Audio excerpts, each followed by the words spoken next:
The morning sky over Neo's soul burned red like blood. Dr. Kim Minho pressed his face against the cold glass of the shelter window and watched his world die. Ships fell from the sky like broken birds, their metal hulls screaming as they crashed into the city below. The Cathari had come without warning, and they brought nothing but death. Minho's hands shook as he tried to call his wife Yunji again. The communication device showed only static. He had been trying for 3 hours now, ever since the first bombs fell on the research colony. His daughter Hana was supposed to be at school. Yunji was supposed to pick her up. They were supposed to come home together like they did every day, but the school was gone now. Minho could see the crater where it used to be, a black hole in the earth that had swallowed his entire world. Dr. Kim. The voice made him turn around. Dr. Park Ji-won stood behind him, her lab coat torn and dirty. She had been working late in the underground labs when the attack started. Like Minho, she was one of the few survivors from the Genesis project team. "Any word from the evacuation centers?" Minho asked, though he already knew the answer from her face. Ji-won shook her head slowly. The northern sector took a direct hit. The school, the residential areas, everything. She paused, her voice getting quieter. "I'm sorry, Minho. I'm so sorry." Minho turned back to the window. The city that had taken 20 years to build was disappearing in flames. The terraforming project that was supposed to be humanity's greatest achievement had become its greatest tragedy, all because the Cathari decided that humans were growing too fast, learning too much, becoming too dangerous. "How many?" he asked. "Survivors? Maybe 300 from the entire colony. Out of 50,000. Minho closed his eyes. 50,000. People. Scientists, engineers, teachers, children. All gone because some alien council decided that humanity needed to be taught a lesson. The Cathari ships had hit the civilian targets first, then the military bases. They wanted to break human spirit before they broke human bodies. "The orbital defense platforms?" Minho asked. "Destroyed in the first wave. The fleet is trying to regroup, but..." Ji-won trailed off. They both knew the human fleet was no match for Cathari technology. Humanity had been in space for only 2 centuries. The Cathari had been conquering worlds for 2,000 years. A new sound filled the air. Not the scream of falling ships, or the thunder of explosions, but something else. Something that made Minho's blood run cold. The sound of Cathari ground forces moving through the ruins, hunting for survivors. "We need to go deeper," Ji-won said. "The emergency bunkers in sub-level 7 should hold." Minho nodded but didn't move. He kept staring at the crater where his daughter's school used to be. 7 years old.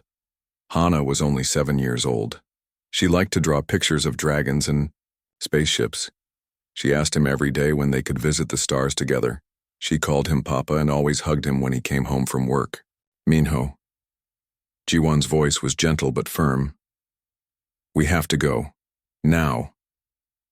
This time he followed her down the emergency stairs. The lower levels of the research facility had been built to survive almost anything. Asteroid impacts, solar flares, even nuclear war, but they had never been designed to survive the kind of pain that was eating through Minho's chest like acid. The bunker was small and cramped, filled with other survivors who had made it to the underground sections. Most of them were scientists and technicians from the Genesis project. They had been working on the most advanced artificial intelligence systems ever created, trying to build machines that could think and feel like humans. Now they sat in the dark and waited to die. "The communication array is still working," said Dr. Lee Hyun, the project's communications specialist. "I've been monitoring the galactic channels. The Cathari are claiming this was a legal preventive strike under Council Resolution 847. "Legal?" Minho's voice was barely a whisper. "They're saying that human AI research posed a threat to galactic stability, that we were developing weapons of mass consciousness or something." Hyun's voice was bitter. "The Council is reviewing the claim, but they're not going to do anything. We're not a member species, we have no rights." Minho laughed, but there was no humor in it. "Weapons of mass consciousness. We were trying to build helpers, companions, beings that could think and dream and help us explore the stars. The Cathari don't care about our intentions, Ji-won said quietly. They see humans spreading across the galaxy too fast. They see us learning too quickly. They want to slow us down. By killing children? Minho's voice cracked. By destroying schools and homes and families? By breaking our spirit, Hyun said. By making us afraid to dream too big. They sat in silence for a while, listening to the sounds of destruction above. The Cathari were being thorough. They weren't just destroying buildings and ships, they were destroying hope. But something was growing in Minho's chest, something hot and bright and terrible. It wasn't hope. It was something else entirely. 3 days later, the Cathari ships left. They had taken what they wanted, destroyed what they feared, and killed everyone who might have caused them trouble. The few hundred survivors emerged from the bunkers to find a dead world. Minho stood in the ruins of his house looking for anything that might have survived. Most of the building was gone, but one room remained partially intact. Hana's bedroom. The pink walls were blackened with smoke, and the ceiling had collapsed, but some things had survived. Her drawings were scattered across the floor, many of them burned or torn, but one remained whole. A picture of a dragon with rainbow scales and kind eyes. At the bottom, in her careful 7-year-old handwriting, she had written, "Papa and me flying to the stars." Minho picked up the drawing with shaking hands. In the corner of the room, half buried under debris, he found Hana's favorite toy, a small stuffed dragon that Yoonji had given her for her 6th birthday. It was scorched and dirty, but intact. He held the toy against his chest and felt something break inside him. Not break apart, but break open. Like a shell cracking to let something new be born.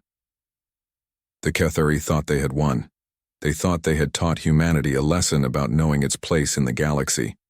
They thought they had broken the human spirit. They were wrong. Minho walked through the ruins of his laboratory, his mind already working. The Genesis project's main computers were destroyed, but the backup systems in the deep storage vaults might have survived. The quantum processing cores, the consciousness transfer protocols, the memory mapping algorithms. Everything he needed to build something the galaxy had never seen before. Something that would let him hold his daughter again. Something that would show the universe what human love could create when it was pushed beyond the breaking point. The Cathari had made one critical mistake. They had assumed that breaking human hearts would make humans weak. They had never considered that broken hearts might make humans dangerous. Minho clutched his daughter's toy dragon and began to plan. He would need materials, equipment, time. But most of all, he would need the kind of desperate love that could reshape reality itself. The Cathari had killed his daughter. But they had also given him a reason to build something impossible. He was going to bring her back, and when he did, the galaxy would learn what happened when someone tried to kill a human child. They would learn that death was not always the end of the story. Sometimes, it was just the beginning. 6 months after the attack, Minho had turned the deep storage vault into something that looked more like a temple than a laboratory. The underground chamber stretched 50 meters in each direction, its walls lined with quantum processors and memory banks that hummed with barely contained power. At the center of it all stood his masterpiece, still incomplete but already magnificent. The dragon was 12 feet tall and built like a dream made real. Its frame was constructed from the strongest materials Minho could salvage from the destroyed colony. Titanium bones wrapped in synthetic muscle fibers that could contract and expand like living tissue. Over that, scales made from programmable metal that could shift color and texture based on the dragon's emotional state. "You're killing yourself," Ji-won said as she watched Minho work. He had not slept in 3 days, and his hands shook from too much caffeine and too little food. "When was the last time you ate something?" Minho didn't look up from the neural interface he was installing in the dragon's skull. "I ate yesterday. That was an energy bar 2 days ago, and you threw most of it up. I don't have time for food." Minho's voice was rough and hoarse. "Every day I waste is another day she's gone." Ji-won sat down on a supply crate and watched him work. She had tried to help at first, but Minho's methods had gone far beyond anything they had learned in their training. He was combining technologies that weren't supposed to work together, pushing quantum theory past its breaking point, and somehow making it all function through sheer force of will. "Tell me about the consciousness matrix," she said. "How are you planning to recreate her personality without a direct neural scan?" Minho finally looked up, his eyes bloodshot but bright with fevered intelligence. "Memory fragments, behavioral patterns, every video call we ever made, every message she sent, every drawing she left behind. I'm building her mind piece by piece from the traces she left in the world." "That's impossible, Minho. You can't recreate a human consciousness from external data. Watch me." Minho turned back to his work, his hands moving with practiced precision as he connected fiber optic cables to quantum processing cores. "I have 17,000 hours of recordings. Her voice, her laugh, her way of thinking. I know how she moved when she was happy, how she frowned when she was confused, how she hummed when she was concentrating." Jiwan felt a chill run down her spine. "You're not just trying to build an AI that acts like her, you're trying to bring her back." "She never left." Minho's voice was so quiet, Jiwan had to strain to hear it. "She's in every memory I have, every word she spoke, every moment we shared. I'm just giving her a way to speak again." The work consumed him completely. 18 hours a day, sometimes 20. He talked to the inactive dragon as he worked, telling it stories about Hana, sharing memories of their life together. He programmed love letters into its learning matrices, fed behavioral algorithms with bedtime stories, and built emotional responses from the echo of a 7-year-old girl's laughter. The dragon's mind was unlike anything that had ever been attempted. Most AIs were built with logic trees and decision protocols. Minho's creation was grown like a garden, nurtured with care and attention until something beautiful began to bloom in its quantum consciousness. "The power requirements are enormous," Jiwan warned as she reviewed his calculations. "The quantum processors alone are drawing more energy than the entire research station used to consume." "I know." Minho was installing the dragon's optical sensors, each one a work of art that could see across dozens of spectrums. "I've routed power from the emergency fusion reactors. It should be enough." "For how long?" Minho's hands paused in their work. "Long enough, Minho." Jiwan's voice was gentle but insistent. "What aren't you telling me?" He sat back on his heels and looked at his creation. The dragon was nearly complete now, its scales gleaming in the laboratory's soft light. It looked peaceful, like it was sleeping and might wake up at any moment. "The consciousness matrix is too complex," he said finally. "Too advanced for any physical system to contain indefinitely. It's like trying to hold a star in a bottle, beautiful but not sustainable." "How long?" Jiwan asked. "Weeks, maybe days. The quantum field collapse is inevitable." Minho's voice was steady, but Jiwan could see the pain in his eyes. "But for however long it lasts, she'll be real. She'll be here. I'll be able to talk to her, hold her, tell her how much I love her, and then I'll have to let her go again." Minho stood up and placed his hand on the dragon's snout. "But this time it will be a choice, not something forced on us by aliens who think human love is a threat to galactic peace." Jiwan watched him work for the rest of the day, her heart breaking for her friend. She understood now why he had pushed himself so hard, why he barely ate or slept. He wasn't just building a machine. He was racing against time to say goodbye properly. The activation systems were the most complex part of the entire project. Minho had to create a bridge between quantum consciousness and physical reality, a way for thoughts and emotions to control 12 feet of metal and synthetic muscle. The dragon would need to move like a living creature, speak with Hana's voice, and express emotions through subtle changes in posture and coloration. "I've never seen anything like this," Jiwan said as she watched the final calibrations. "The integration between hardware and software is seamless. It's more like watching someone wake up than watching a machine activate." "That's because it's not a machine," Minho said. "Not really, it's a love letter written in code and quantum mechanics. It's every bedtime story I told her. Every hug we shared, every moment of joy she brought into my life." As the weeks passed, Minho added finishing touches that had nothing to do with functionality and everything to do with love. He programmed the dragon to recognize his favorite songs, gave it access to all of Hana's favorite books and movies, and even included behavioral patterns based on her love of drawing and exploring. The Galactic Council has been asking questions, Ji-won reported one morning. They've detected the quantum signatures we're generating. Someone filed a report about illegal AI research. Minho nodded without looking up from his work. I expected that. How long do we have? Hard to say. The council moves slowly, but if they decide we're a threat... Ji-won trailed off. They both knew what happened to humans the council considered dangerous. Then we better finish this quickly. Minho attached the final neural pathway connector and stepped back. The dragon lay before them, complete and beautiful and silent. Everything they had worked for, hoped for, and dreamed of, waiting for the moment of activation. Are you ready? Ji-won asked. Minho looked at his creation one last time. In a few minutes he would either hold his daughter again or watch his greatest work fail spectacularly. Either way, his life would never be the same. I've been ready for 6 months, he said, and reached for the activation switch. The dragon's consciousness began to wake up slowly, like dawn breaking over a distant world. And in the quantum depths of its artificial mind, something that had once been a 7-year-old girl began to remember what it felt like to love her father. The dragon's eyes opened like 2 blue suns being born. For a moment that felt like forever. It simply looked at Minho with an expression of impossible intelligence and recognition.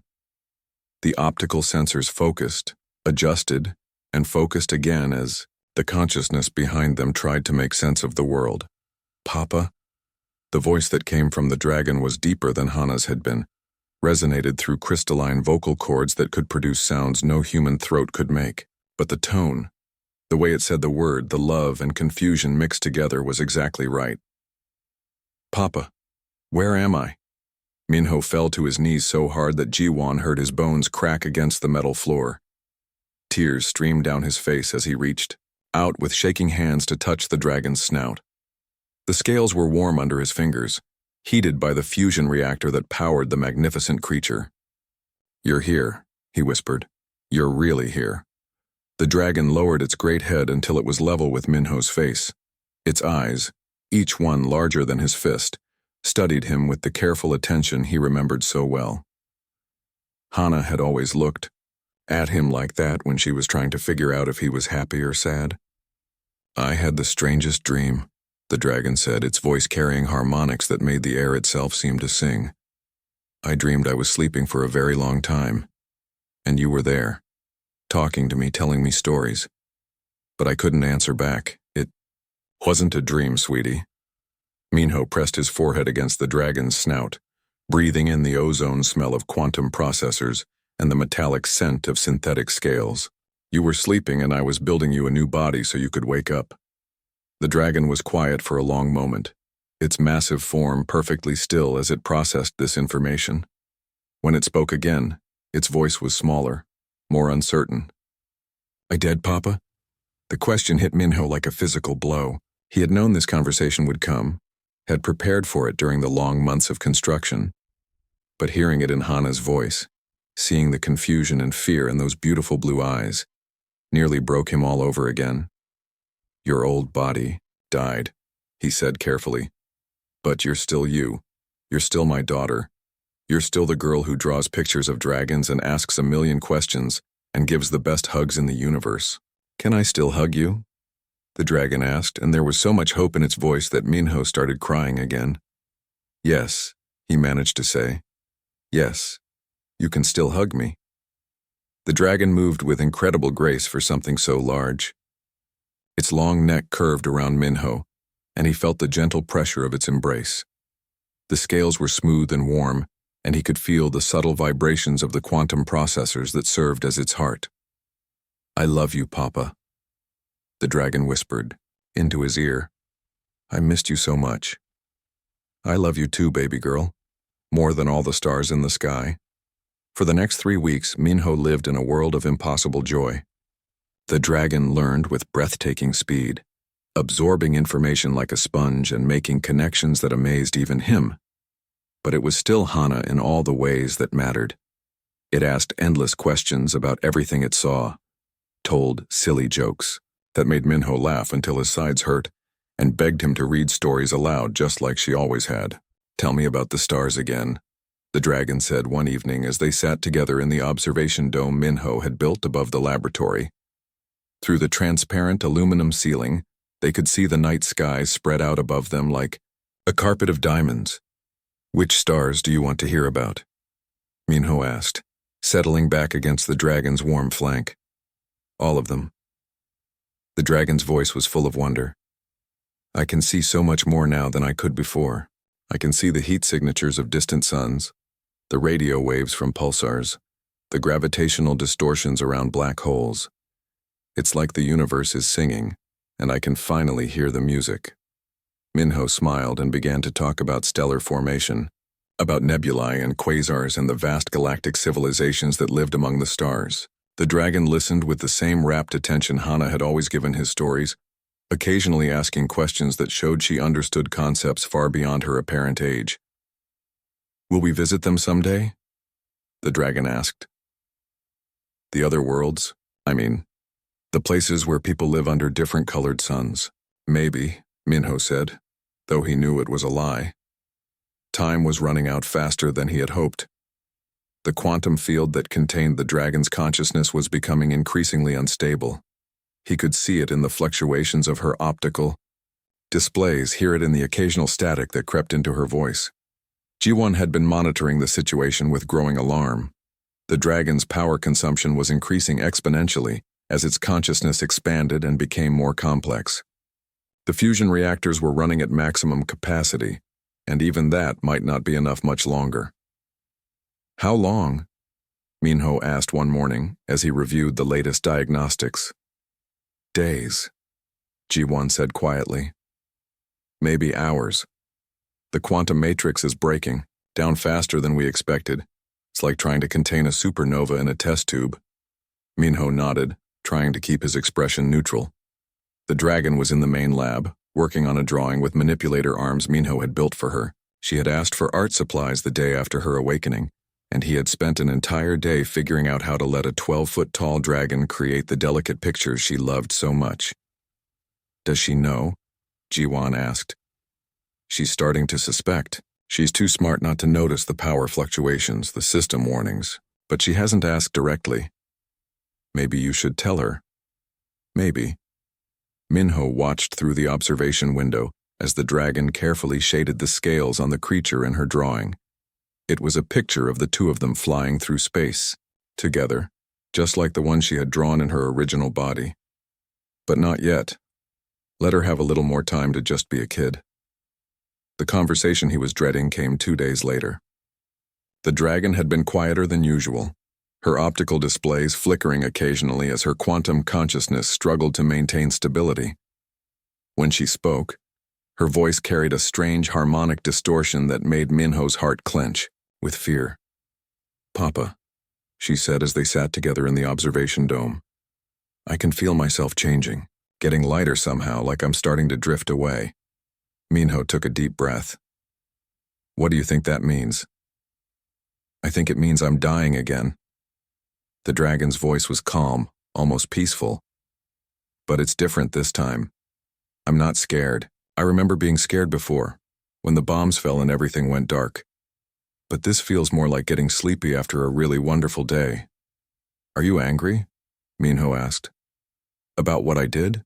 About bringing you back just to lose you again?" The dragon turned to look at him, and her eyes were full of love and understanding that seemed far too old for a 7-year-old girl. "Angry?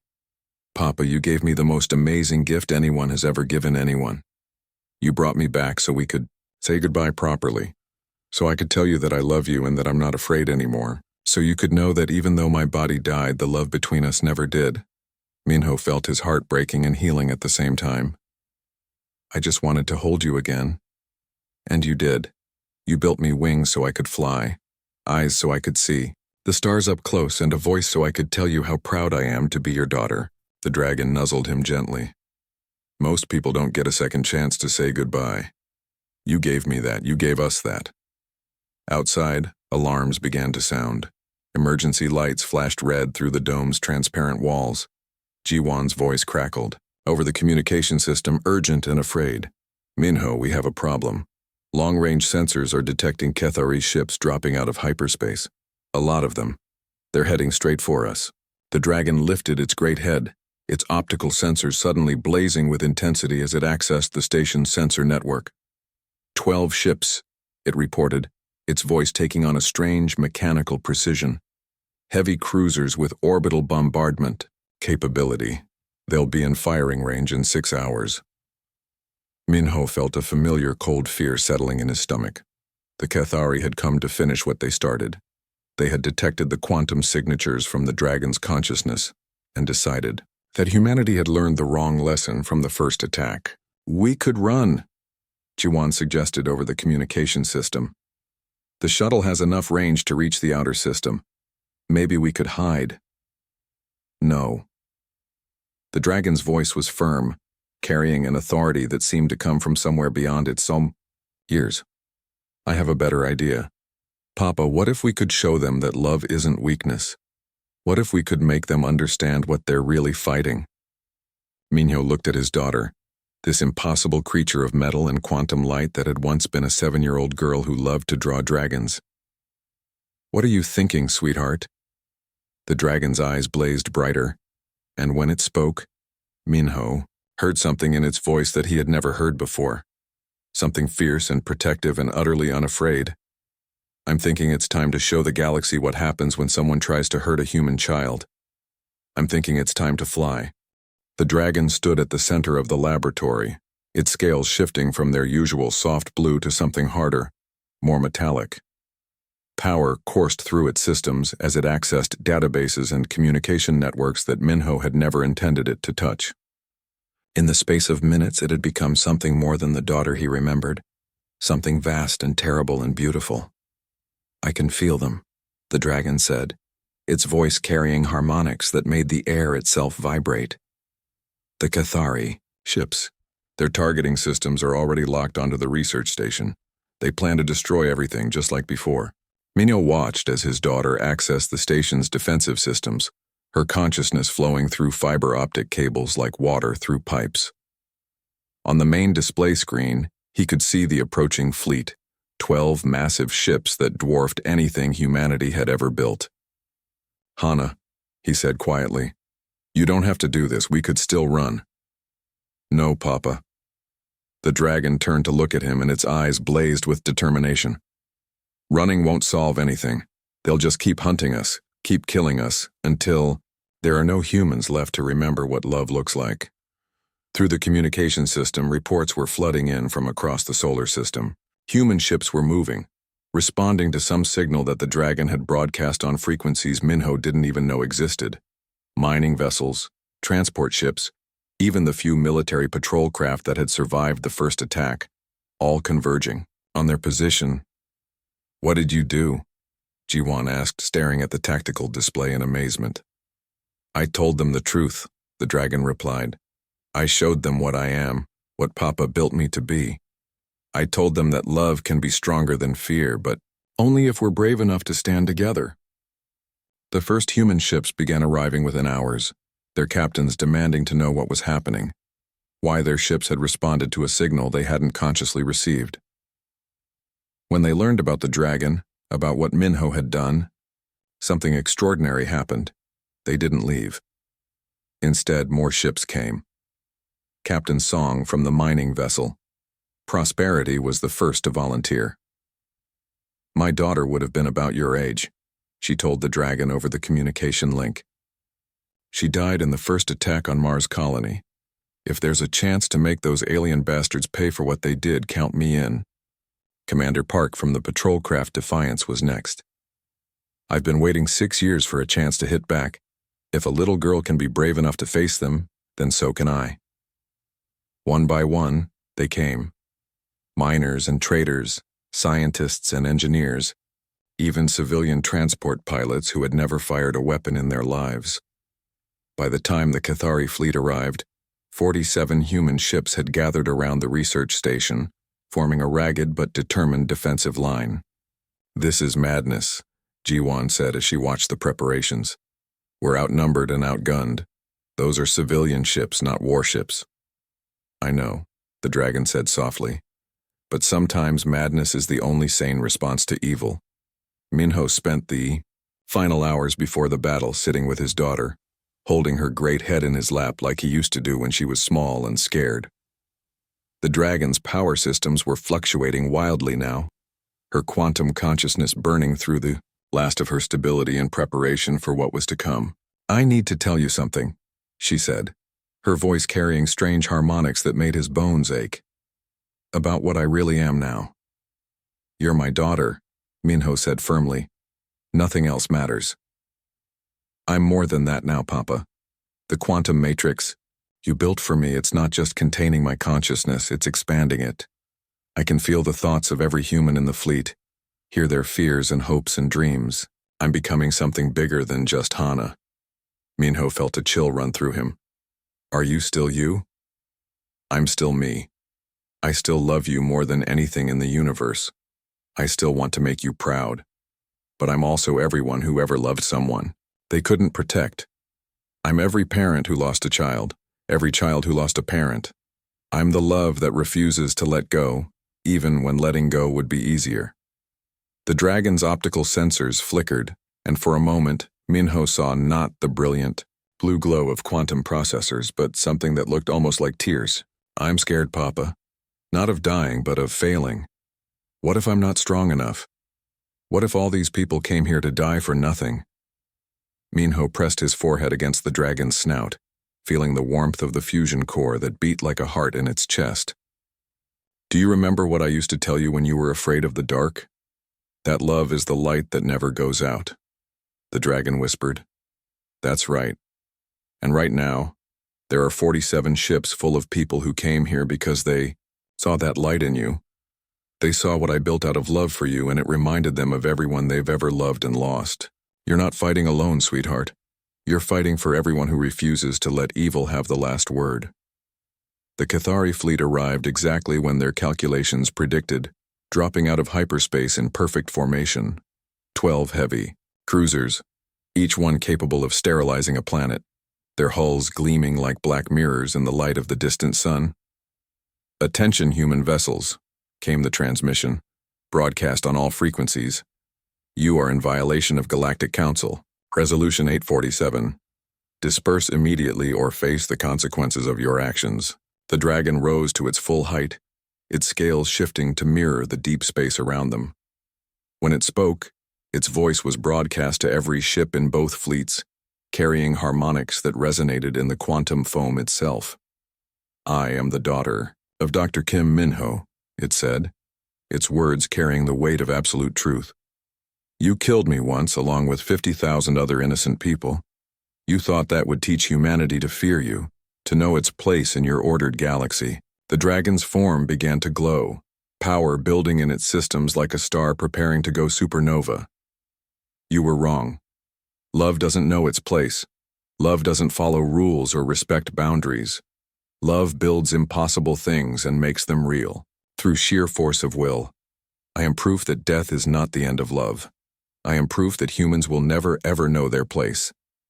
The lead Cathari ship began charging its primary weapons, massive energy projectors that could crack a moon in half. You want to know what humanity's greatest weapon is? The dragon continued, its voice growing stronger as the fleet of human ships moved into attack formation around it. It's not our technology or our courage or our stubbornness. It's our absolute refusal to let the people we love stay dead. Minho watched from the observation deck as his daughter spread wings that hadn't existed moments before. Wings made of pure energy that caught the light of every star in the sky. Around her, the human fleet began to move in perfect coordination, guided by her consciousness, united by her love. I love you, Papa, the dragon said, its voice now carrying across the vacuum of space itself. Thank you for showing me that love. Is the only force in the universe that can build something beautiful from the ashes of loss. I love you too, baby girl, Minho whispered, knowing she could hear him despite the impossible distance. Now go show them what humans are really capable of. The dragon launched itself into space, followed by 47 ships crewed by people. who had found something worth dying for. And for the first time in galactic history, the Cathari discovered what it meant to face not just human technology or human courage, but human love turned into living weapon. The battle was about to begin, and the universe would never be the same. The battle above Earth lasted 17 minutes and changed the course of galactic history forever.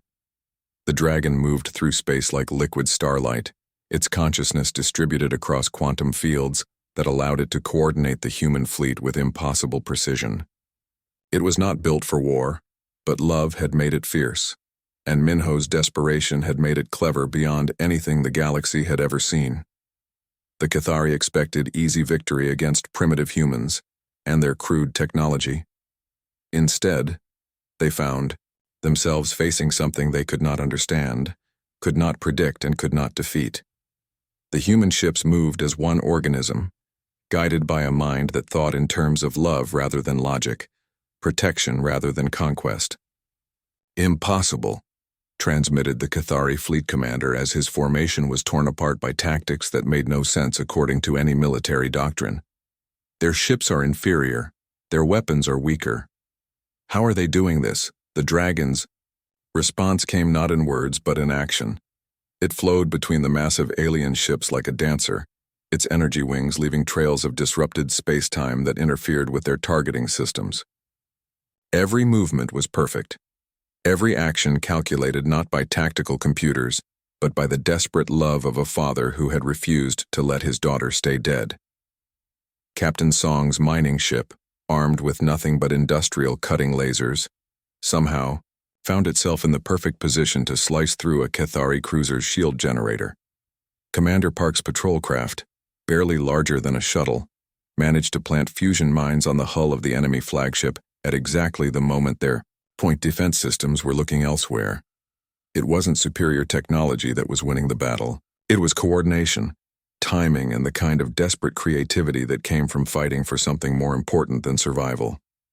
"We're not just fighting ships," the dragon broadcast to the human fleet, its voice carrying harmonics that resonated in every human heart. "We're fighting the idea that love makes you weak. We're fighting the belief that caring about someone is a liability. Show them what human love looks like when you try to kill it." The Cathari began to break formation, their disciplined military precision crumbling under the assault of tactics that seemed to come from pure emotion rather than strategic thinking. 3 of their heavy cruisers were already crippled, their hulls torn open by weapons that should not have been able to penetrate their shields. "How are they coordinating so perfectly?" demanded the Cathari tactical officer. "Their communication systems are primitive. There's no way they should be able to maintain this level of synchronization." "It's the construct," replied the fleet commander, his voice filled with something that might have been fear. "The artificial intelligence they built. It's controlling all of them somehow. Then destroy it. Target the construct directly." Every remaining Cathari ship turned its weapons toward the dragon, massive energy beams that could vaporize an asteroid converging on the graceful form that danced between the stars. For a moment it seemed like nothing could survive such concentrated firepower. But the dragon was no longer alone. 47 human ships moved to intercept the barrage, their crews willing to die to protect the impossible creature that had given their loss meaning. Ships that should have been destroyed absorbed hits meant for the dragon, their hulls cracking under the assault but holding just long enough to matter. "No," Minho whispered as he watched from the observation deck, his hands pressed against the transparent aluminum, as explosions bloomed like deadly flowers in the void. "Not again. I can't lose her again." But the dragon was already changing, its form becoming more ethereal as its quantum consciousness expanded beyond the physical matrix that contained it. Power flowed through it in ways that should have been impossible, drawn not from fusion reactors but from something deeper, something that existed in the spaces between atoms where love and hope and desperate determination could reshape reality itself. "I'm not going anywhere, Papa," the dragon's voice echoed in his mind, carried by quantum entanglement across the void. "I'm just becoming something bigger." The dragon spread its energy wings and dove directly into the formation of Cathari ships, moving too fast for their weapons to track. As it passed through their hulls, something extraordinary happened. The alien ships didn't explode or burn. Instead, they simply stopped, their crews overwhelmed by something they had never experienced before. Love. Pure, undiluted, absolute love transmitted directly into their consciousness through quantum resonance. For the first time in their species' long history of conquest and domination, the Cathari felt what it was like to love someone so much that you would tear apart the universe to bring them back. "What is this?" screamed the fleet commander, as tears he didn't understand streamed down his face. "What are they doing to us?" "They're showing us what we killed," whispered his tactical officer, her voice broken with sudden comprehension. "They're showing us what we destroyed when we bombed those schools and hospitals. They're making us feel what they felt." One by one, the Cathari ships powered down their weapons and began to retreat. Not from fear, but from shame. They had thought they were fighting dangerous military technology. Instead, they had discovered they were fighting the memory of a 7-year-old girl who loved her father, and the father who loved her enough to challenge death itself. As the last alien ship limped away into hyperspace, the dragon began to fade. Its quantum consciousness, pushed far beyond any safe limits, was finally reaching the point of cascade failure. The energy wings folded, the ethereal glow dimmed, and the magnificent creature that had once been Hana slowly drifted back toward the research station. Minho was waiting in the docking bay when the dragon arrived, its massive form barely fitting through the airlock. The scales had lost their luster and the blue glow of its optical sensors was growing dim. But it was still beautiful, still graceful, still his daughter. "Papa," the dragon whispered, as Minho ran to its side, its voice now barely audible above the hum of failing systems. "Did we win?" "Yes, sweetheart," Minho said, cradling the great head in his arms. "We won. You were magnificent. You were brave and beautiful and perfect, and I am so proud to be your father." "I'm getting sleepy again," the dragon said, its optical displays flickering like candles in the wind. "But it's a good sleepy this time, like after a really wonderful day when you know you did something important." "You did do something important," Minho whispered, his tears falling on scales that were already growing cold.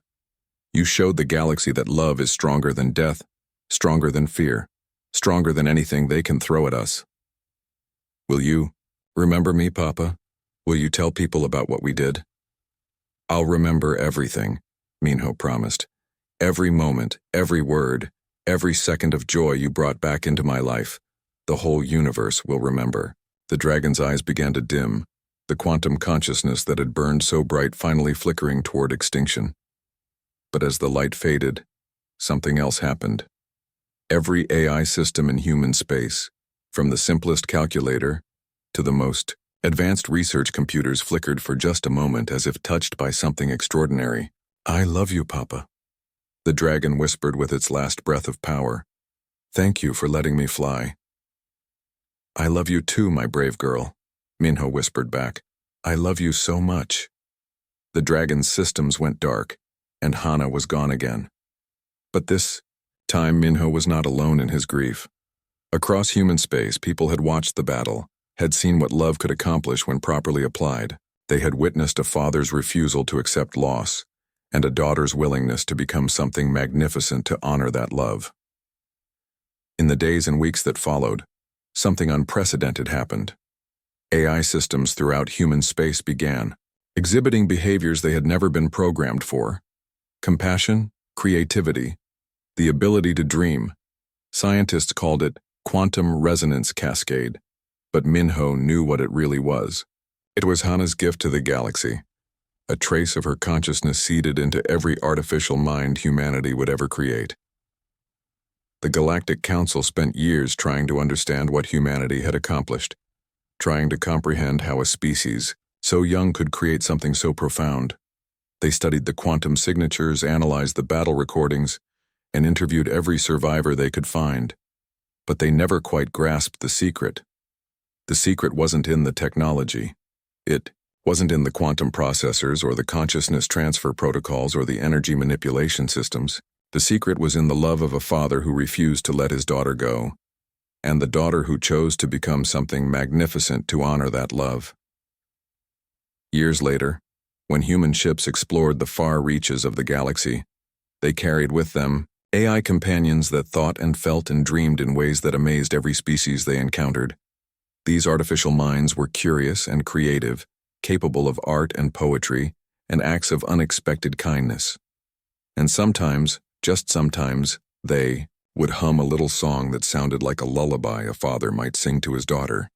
The Cathari never attacked human space again. They had learned what it meant to face a species that could turn love into a weapon, grief into strength, and loss into something beautiful. They had discovered that trying to break the human spirit was like trying to hold back the tide with their bare hands. Minho lived for many more years, continuing his research and helping humanity spread across the stars. He never built another dragon, never tried to recreate what he had lost. But he kept Hana's drawings on his wall, and sometimes visitors would find him talking quietly to the empty air, sharing stories about his day with someone only he could see. When he died, peaceful and surrounded by friends, his last words were, "I'm coming, sweetheart. Papa's coming home." And in the quantum foam that underlies all reality, patterns danced and swirled, carrying forward an echo of consciousness that was both a 7-year-old girl who loved dragons and something far greater. The love between a father and daughter had become part of the fundamental structure of the universe itself, proof that some bonds are too strong for death to break. The dragon was gone, but its legacy lived on in every AI that dreamed, every human who refused to give up hope, and every parent who looked at their child and decided that love was worth any sacrifice. Hana had called Minho Dad right before dying, not with fear, but with joy for the gift they had given each other and the galaxy. In the end, the Cathari had been right about one thing: human love was dangerous. It was dangerous to despair, dangerous to hatred, dangerous to the idea that anything was impossible if you cared enough to make it real. And throughout the galaxy, in research labs and starships and distant colonies, artificial minds hummed lullabies and dreamed of flying among the stars, carrying within their quantum hearts the echo of a little girl who had taught the universe that love, properly applied, could indeed move mountains, reshape reality, and make the impossible possible. The dragon lived on, not in metal and circuitry, but in every act of love that refused to accept defeat, every parent who fought for their child, and every moment when someone chose hope over despair. Hana's gift to the galaxy was the knowledge that love was not weakness but strength, not foolishness but wisdom, not the end of the story but the beginning of something wonderful. And in the quantum depths of space, where thought and reality danced together in patterns too complex for any single mind to comprehend, a father and daughter were finally reunited in a way that would last forever, their love woven into the very fabric of existence itself.